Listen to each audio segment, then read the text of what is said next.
um, everything that's going on in our world today has to do with our leadership, has to do with our leadership. I think it's important that as we talk about what colonialism did to us as Africans, to take a look at what all the specific questions I'm going to ask today that you need to address. You want to tie it back to our leadership because that's very, very important. So what are those problems that we have? Well, for me, the first problem I think that we as Africans have experienced because of colonialism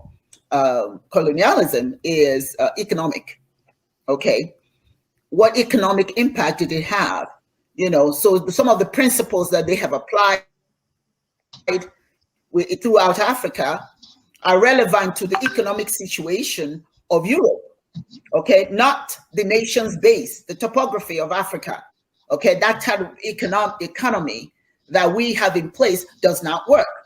Now, what are your thoughts on that? What economic impact? And I'll go to Udi, then I'll go to Namdi. Udi, go ahead. Meanwhile, let me try Well, and bring in our guest. apologists will say that it was European influence or colonization that opened up Africa economically, that we had the inability to use the resources that we have, for greater economic good for our people, right? That's the apologist, how do you say it, view of the positive impact of colonialism. And then they go on to say that because of the war and factions of tribalism and all that, we were not able to take advantage of colonial rule. And some people even argue, as a matter of fact, that the colonial masters left too soon, that we were not ready for self-rule when they left. So, in other words, if we had just, not try to gain our independence and allow the colonial masters to, continue to rule, then maybe somewhere down the line we would have been better prepared, right, to take advantage of the institutions, excuse me, that the colonial masters left, in Africa. Pretty much we were not able to take advantage of the blessings that was bestowed upon us by Europe. I beg to differ. First of all, colonialism did not allow us to take our rightful place in the sun. What do I mean by that? We were not able to evolve naturally. Evolution of most communities is dependent on what is called cross-cultural pollination, right? You borrow things from other nations because of trade, not because you were colonized, but because one nation traded with another nation, and through discoveries were able to find some things about that nation that they could use. So they incorporated it without throwing the baby out with the bathwater, and vice versa. So through this cross-cultural pollination, people are able to evolve into the 20th, 21st century, or whatever century that you find yourself in. Personally speaking, just like most people that are African-centered in their mindset, it is not an impossible thing to think that the effect of colonialism, for one thing, is dependencies and underdevelopment, dependencies on doctrines and influences that are not of our own choosing, right? During the Great Passage, what happened to one of our most important resources? One of our most important resources was human resources. The great scientists, the Dibias, the doctors, the farmers, the hunters, those people that built and kept the communities cohesive, were shipped out to the Americas, to the Indies, to the United States, to Panama, to Haiti, to Jamaica, to Argentina, Colombia, to plantations in South America. These human resources were the building blocks of Africa, and we were never allowed to evolve. The knowledge that some of these people had were never passed down naturally to the next generation to help develop and build her and be able to compete with the rest of the world. Then colonization. Let's take Belgium, for example.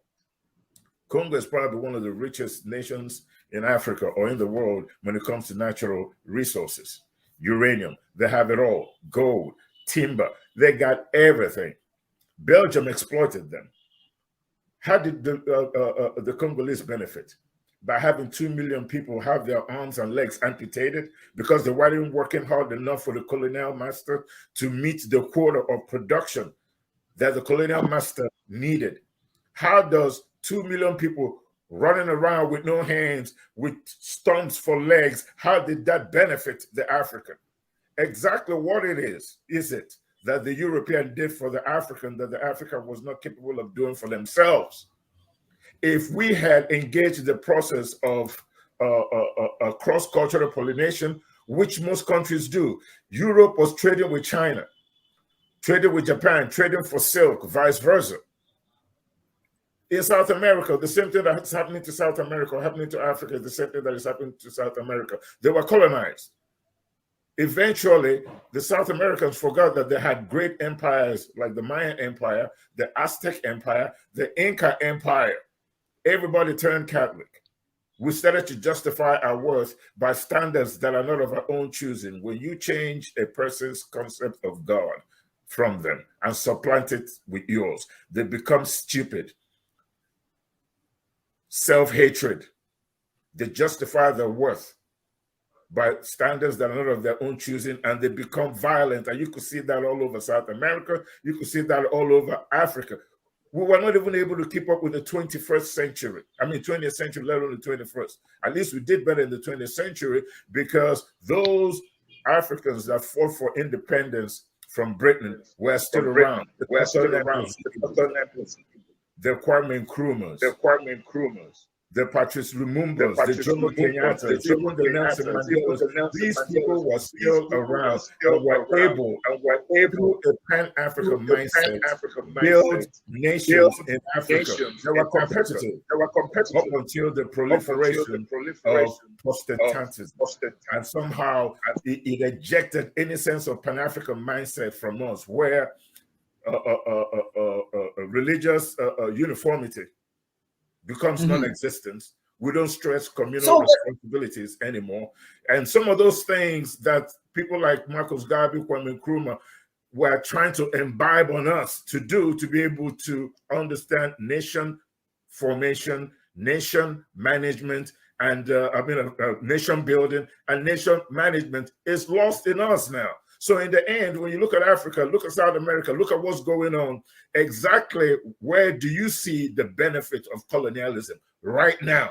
Whether you argue that we were not able to take advantage of it, when you look at Africa right now, where is that benefit?